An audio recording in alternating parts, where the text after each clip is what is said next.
El sepulcro por H.P. Lovecraft. Al relatar las circunstancias que me han desembocado en mi confinamiento en este asilo para dementes, soy consciente de que mi actual posición creará una duda muy natural sobre la autenticidad de mi narración. Es un hecho lamentable que la humanidad en general sea demasiado limitada en su visión mental y esté por ello incapacitada para sopesar con paciencia e inteligencia aquellos fenómenos aislados que tan solo una minoría psicológicamente sensitiva puede ver y experimentar, y que se hallan fuera de la experiencia común. Los hombres de más amplias miras intelectuales son capaces de comprender que no existe una distinción muy acusada entre lo real y lo imaginario, que todo lo que existe nos aparece en la forma en la que lo conocemos, tan solo en virtud de los delicados instrumentos individuales, físicos y mentales, a través de los cuales adquirimos conciencia de ello. Pero el materialismo prosaico condena al apelativo de locura a aquellos relámpagos de visión superior que desgarran el velo vulgar del obvio empirismo. Mi nombre es Gervase Dudley y mi condición ha sido, desde la infancia primera, la de un soñador y un visionario, poseedor de una riqueza material que me situaba más allá de las necesidades de la vida comercial e incapaz por temperamento de dedicarme a los estudios y a las distracciones sociales de mis conocidos. He morado siempre en reinos alejados del mundo visible, ocupando los años de mi juventud y adolescencia en familiarizarme con libros antiguos y poco conocidos, y en vagabundear por los campos y valles de la región que rodea mi casa solariega. No creo que lo que yo veía en aquellos viejos volúmenes o en mis paseos por tales campos y valles fuese exactamente lo mismo que lo que otros muchachos pudiesen ver o leer en ellos.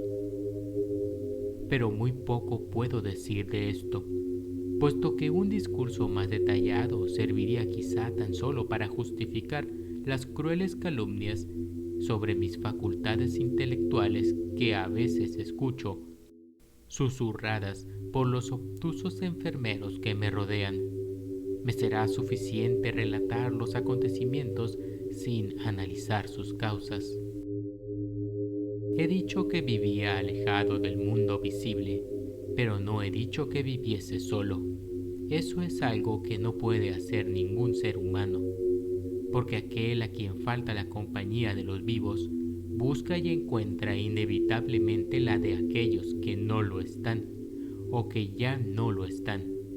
Hay, muy cerca de mi hogar, un valle singular, boscoso, en cuyas profundidades sombrías pasé la mayor parte de mi tiempo entregado a la lectura, al pensamiento o al ensueño.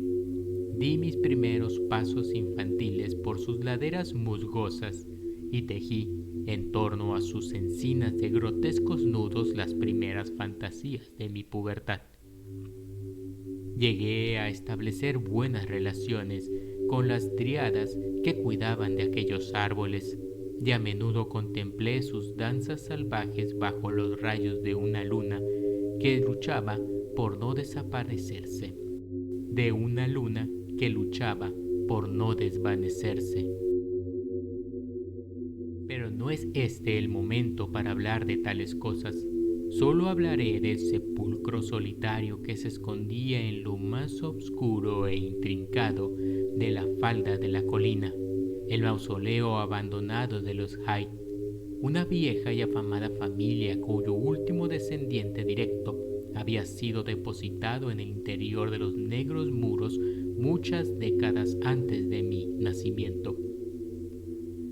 El sepulcro al que me refiero es de granito antiguo, patinado y decolorado por la humedad y la bruma de muchas generaciones, Tan solo se distingue la entrada del edificio, pues su profundo interior fue excavado en el interior de la vertiente.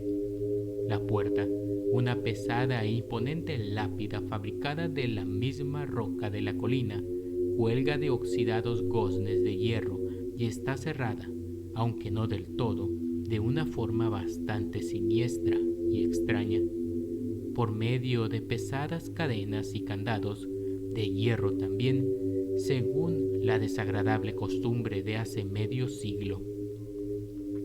La mansión, de la estirpe cuyos vástagos están allí inhumados, coronó antaño el declive en el que se halla el sepulcro, pero hace ya largo tiempo que sucumbió a las llamas de un incendio causado por el golpe de un rayo.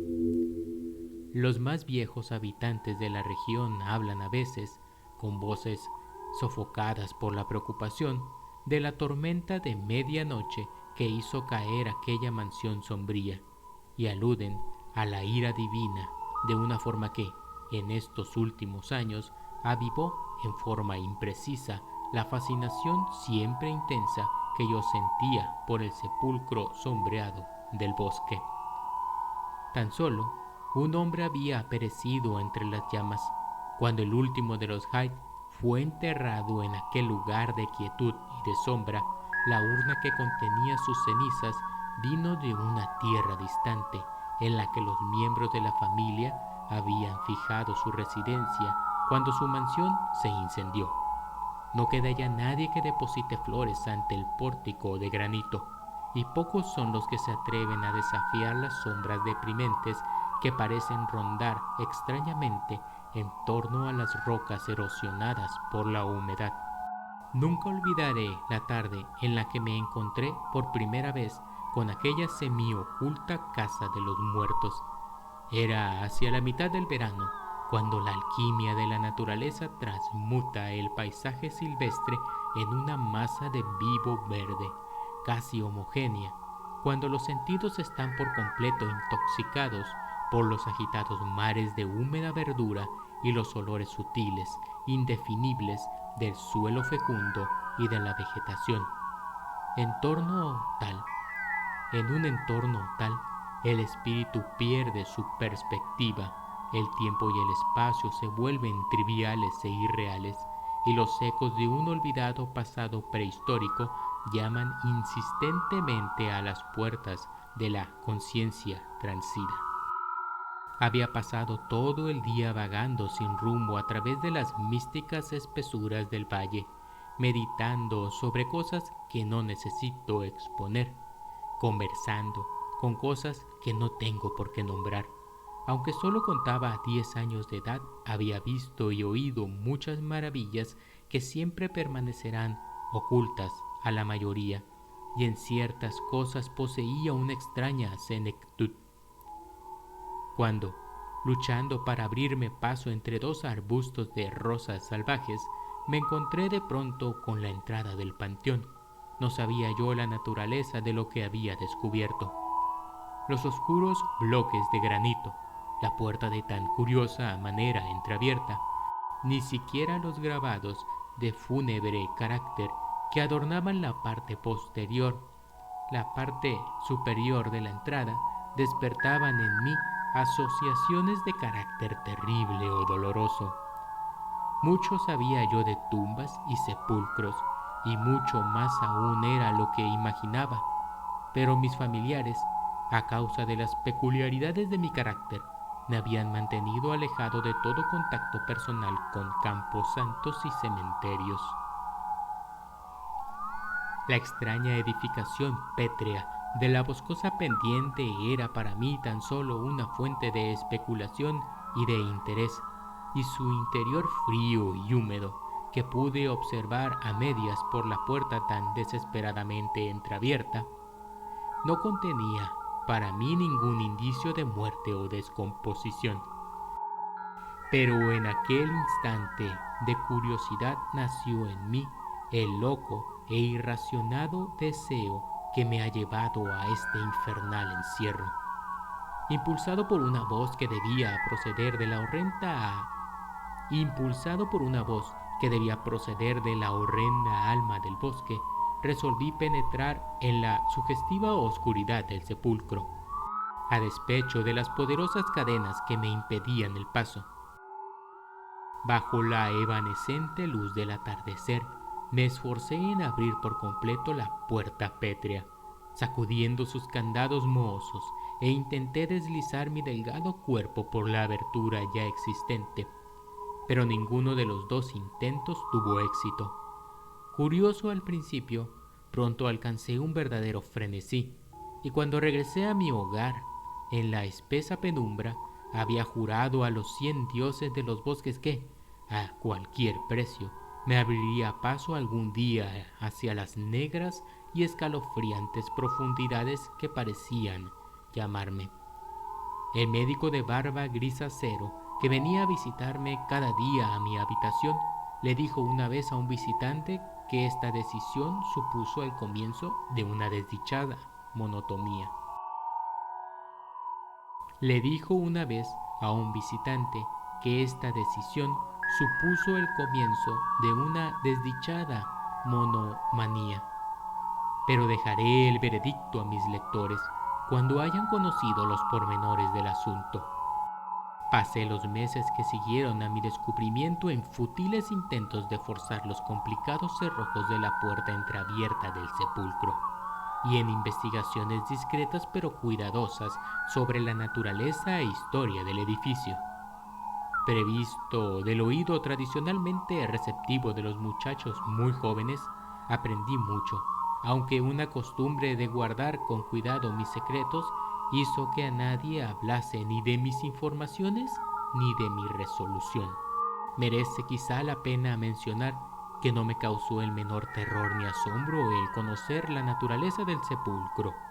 Mis ideas, bastante originales sobre la vida y la muerte, me habían hecho asociar de una manera vaga la fría arcilla con el cuerpo que respira, y sentía que la grande y siniestra familia que antaño habitara la mansión incendiada se hallaba representada de alguna manera en el ámbito de piedra que yo anhelaba explorar. Los cuentos y murmuraciones que corrían sobre los ritos siniestros y las orgías llenas de impiedad que habían tenido lugar antaño en la antigua morada me hicieron adquirir por la tumba un renovado y más fuerte interés. Cada día me sentaba frente a su puerta durante horas enteras.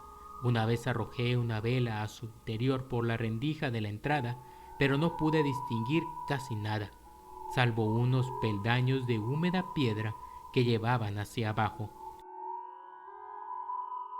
El olor del lugar me repelía y, sin embargo, me embrujaba. Sentía como si lo hubiese sentido en un tiempo remoto, anterior a cualquier recuerdo. Sentía como si lo hubiese sentido en un tiempo remoto, anterior a cualquier recuerdo, anterior incluso a mi habitar en este cuerpo que hoy poseo.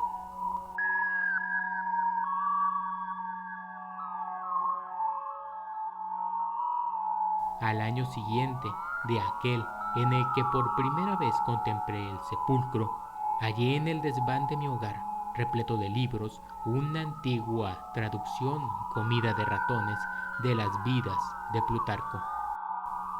Al leer la vida de Teseo, quedé muy impresionado por aquel pasaje que habla de la enorme piedra tras de la cual el joven héroe había de encontrar las pruebas de su destino en el momento en el que adquiriese la fuerza suficiente para levantar su peso monstruoso.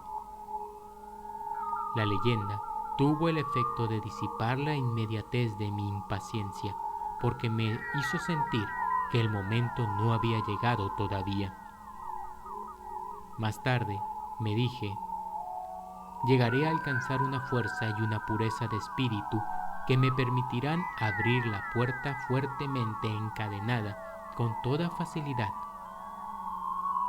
Pero hasta entonces había de conformarme con lo que parecía ser la voluntad del destino. En consonancia con esto, disminuyeron mis vigilias frente al oscuro portal.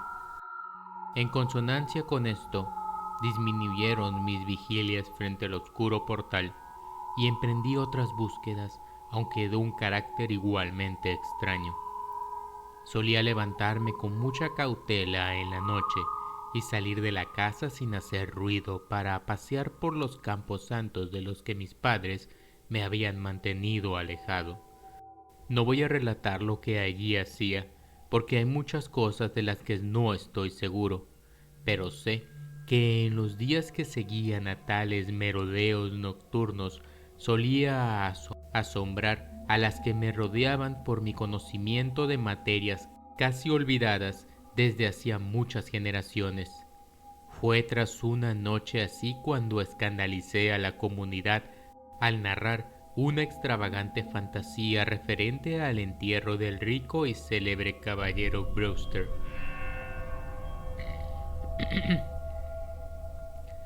Historiador local que fue inhumado en 1711 y cuya lápida de pizarra, que llevaba tallada una calavera y dos tibias, se deshacía lentamente en polvo.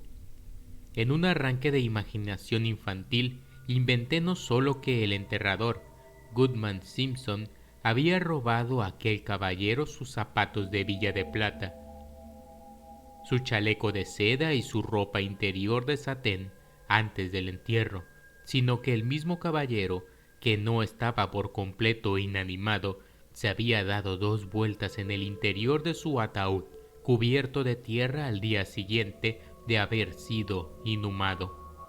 Pero nunca dejó mi pensamiento la idea de penetrar en el sepulcro, y fue ciertamente estimulada por el descubrimiento genealógico inesperado que me reveló el hecho de que mis propios antecesores por línea materna poseían al menos un ligero parentesco con la supuestamente extinguida familia de los Hyde. Al ser el último de mi estirpe paterna, era igualmente el último de aquella rama más antigua y misteriosa. Empecé a sentir que el sepulcro era mío y a esperar con cálida impaciencia que llegase el momento en el que yo hubiera de pasar el pétreo umbral y descender a la oscuridad por aquellos húmedos y resbaladizos peldaños. Fue entonces cuando adquirí el hábito de escuchar con mucha atención junto a la puerta entreabierta, eligiendo para mi rara vigilia mis horas preferidas, las de la tranquila medianoche. Al llegar a la época en que alcancé mi mayoría de edad, había construido una pequeña glorieta ante las paredes musgosas de la ladera, permitiendo a la vegetación circundante que rodease el espacio que había abierto, y a las plantas trepadoras que tendiesen sus lazos sobre él, como si se tratase de los verdes muros y techos de un templete silvestre.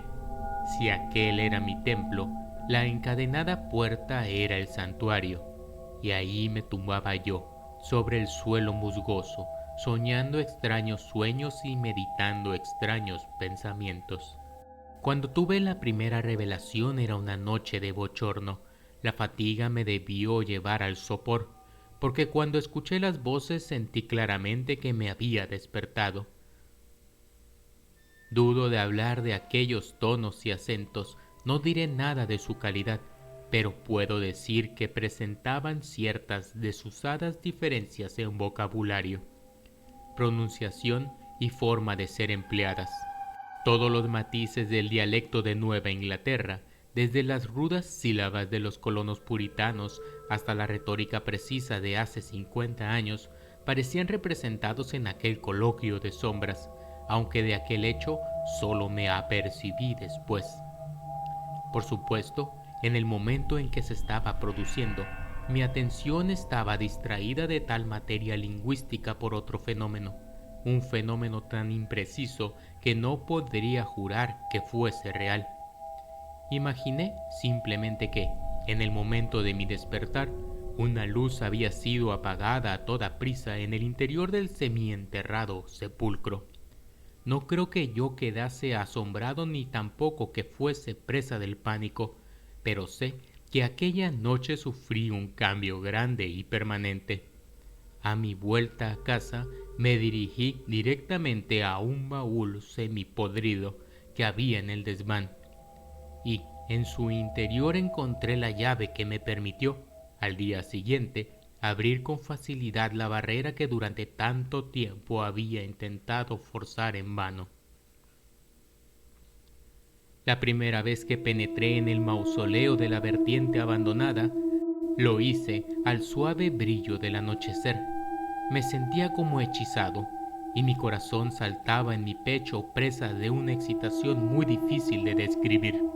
Cuando cerré tras de mí la puerta y descendí los peldaños goteantes a la luz de mi vela solitaria, me pareció reconocer el camino, y aunque el agobiante y viciado ambiente del lugar amenazaba con apagar la llama de mi vela, me sentí singularmente a gusto en aquella fétida atmósfera de osario.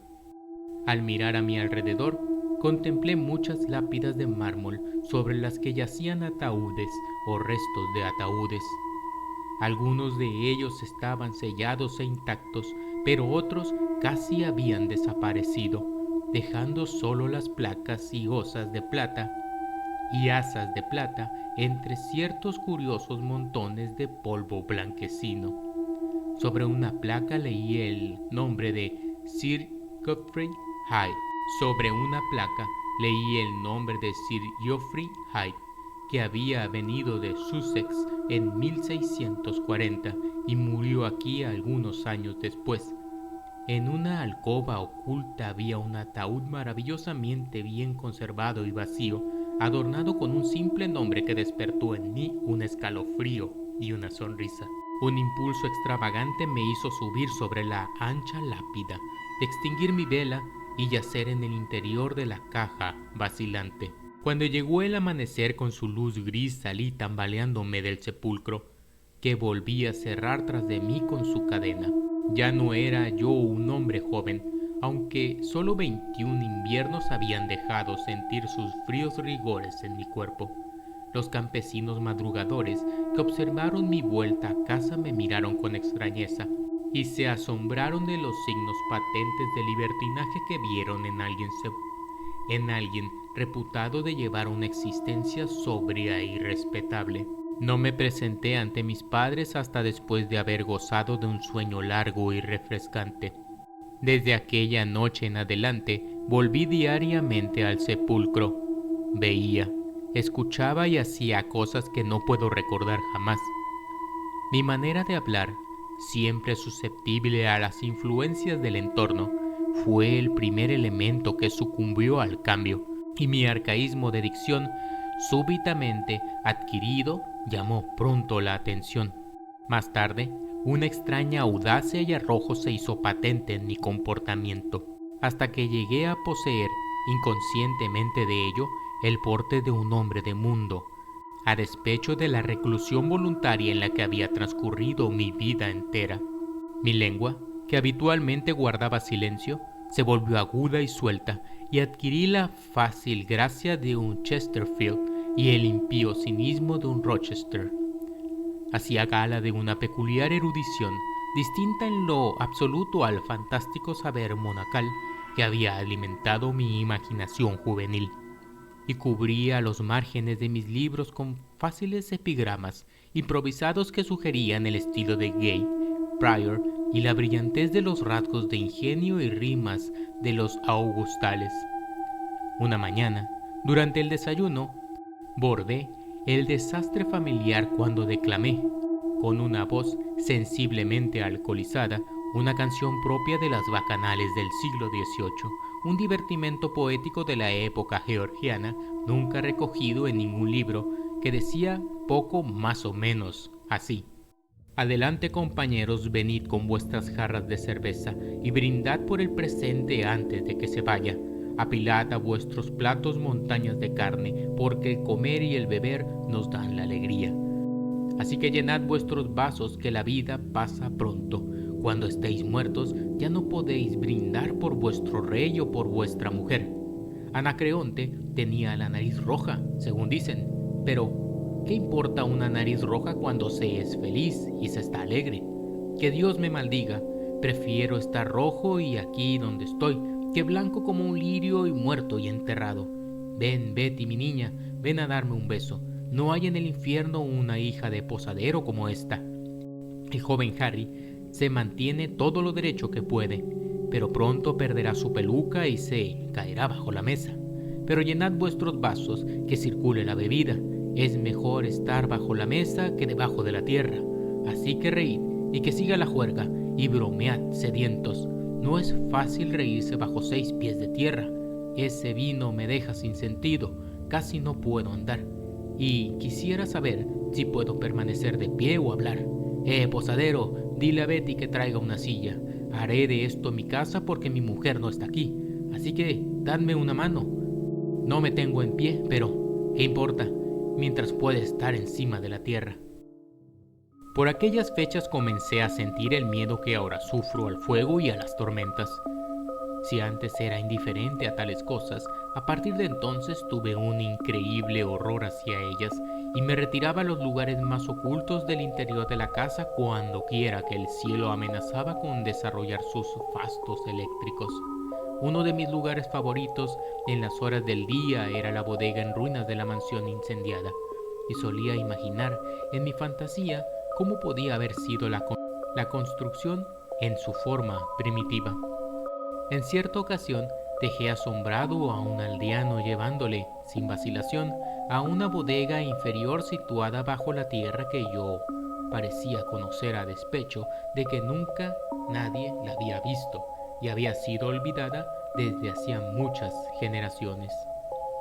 Por fin llegó lo que tanto había yo temido. Mis padres, alarmados por el aspecto y carácter alterados de su único hijo, comenzaron a ejercer un suave espionaje sobre mis movimientos que amenazaba con acabar en una catástrofe. A nadie había hablado de mis visitas al sepulcro, ya que había guardado mi propósito en secreto con un celo religioso desde la infancia.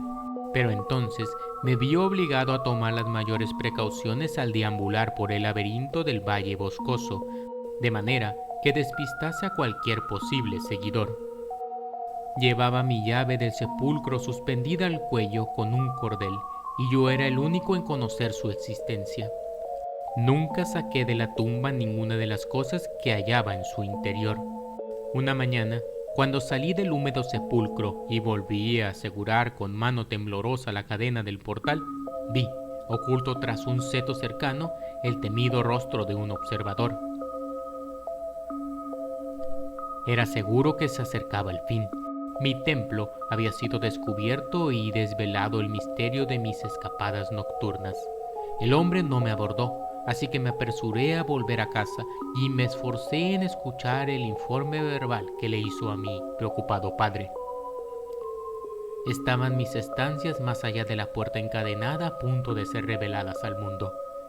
Imaginen mi asombro y mi alegría cuando escuché al espía contar a mis padres con susurros cautelosos que yo había pasado la noche en la glorieta exterior del sepulcro, con mis ojos entrecerrados por el sueño fijos en la puerta encadenada. ¿Por qué milagro había sufrido el observador aquella rara alucinación? Me convencí entonces de que gozaba de la protección de un agente sobrenatural. Envalentonado por aquellas circunstancias providenciales, comencé a ir a la tumba abiertamente, confiado en que nadie podría nunca ser testigo de mi entrada en ella. Durante una semana degusté las delicias de aquella convivencia con los habitantes del pudridero que no debo describir, y entonces ocurrió aquello, y fui conducido a esta maldita morada de la tristeza y la monotonía.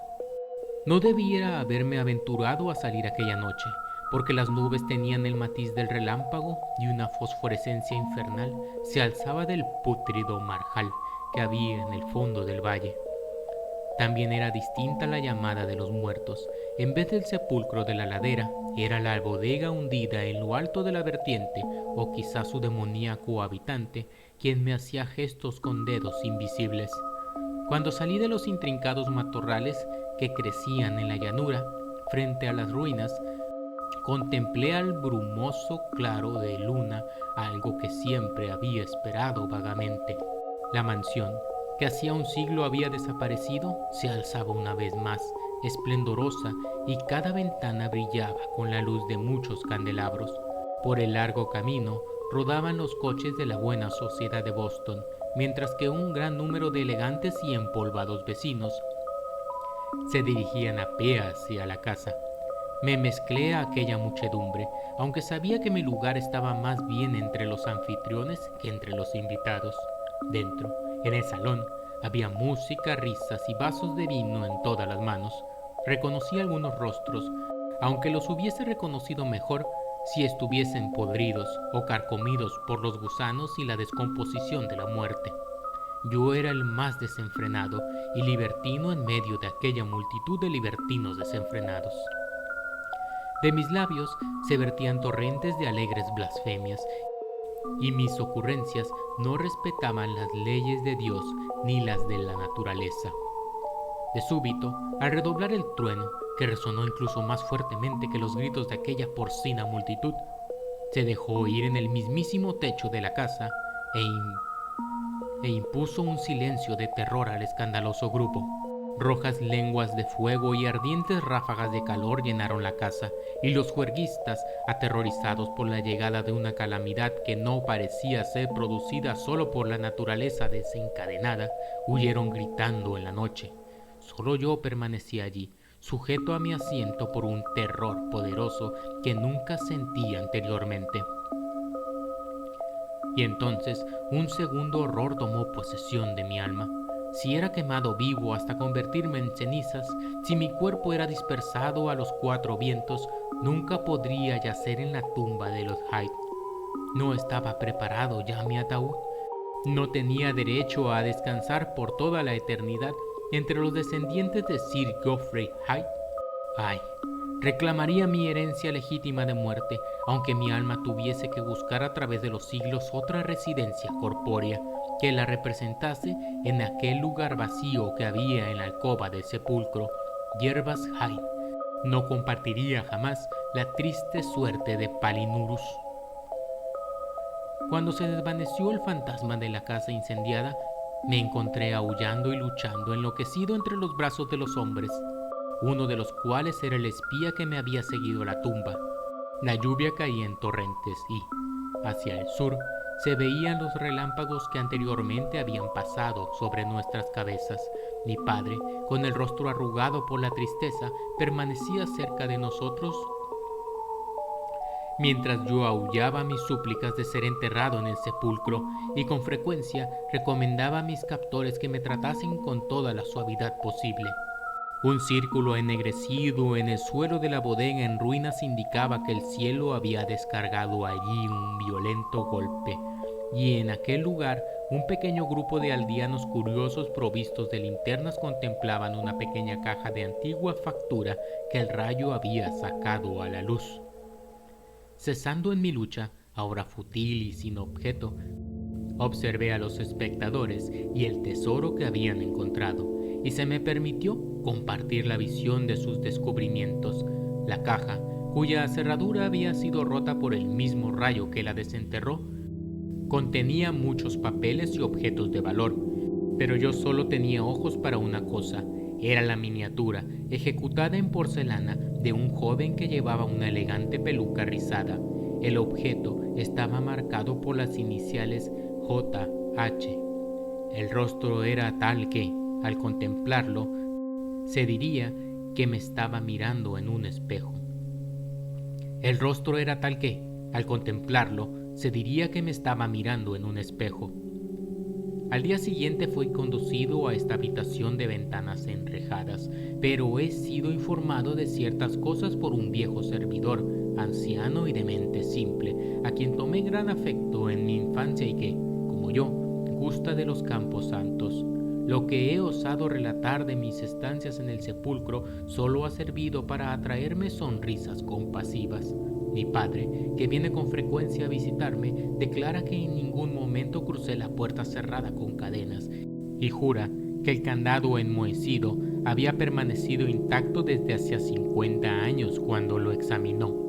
Él dice incluso que todo el pueblo sabía de mis visitas a la tumba y que a menudo fui observado mientras dormía en la glorieta exterior del sepulcro, con mis ojos entreabiertos fijos en la hendidura que llevaba al interior. No tengo ninguna prueba tangible contra estas afirmaciones, ya que mi llave del candado se extravió durante la lucha de aquella noche de horrores. Las cosas extrañas del pasado que aprendí durante aquellos encuentros nocturnos con los muertos las atribuye mi padre al conocimiento adquirido por mi continua lectura de los libros de la biblioteca familiar. Si no hubiese sido por mi viejo criado Hiram, ahora estaría yo completamente convencido de mi locura. Pero Hiram, leal hasta el fin, ha tenido fe en mí y ha hecho algo que me impulsa a hacer pública al menos una parte de mi historia. Hace una semana forzó el candado que sujetaba la puerta siempre entreabierta del sepulcro y descendió con una linterna a sus húmedas profundidades. Sobre una lápida en una alcoba encontró un ataúd viejo pero vacío, cuya oxidada placa tenía grabada una sola palabra: Gervas. En aquel ataúd y en aquel sepulcro me han prometido que seré enterrado. Fin.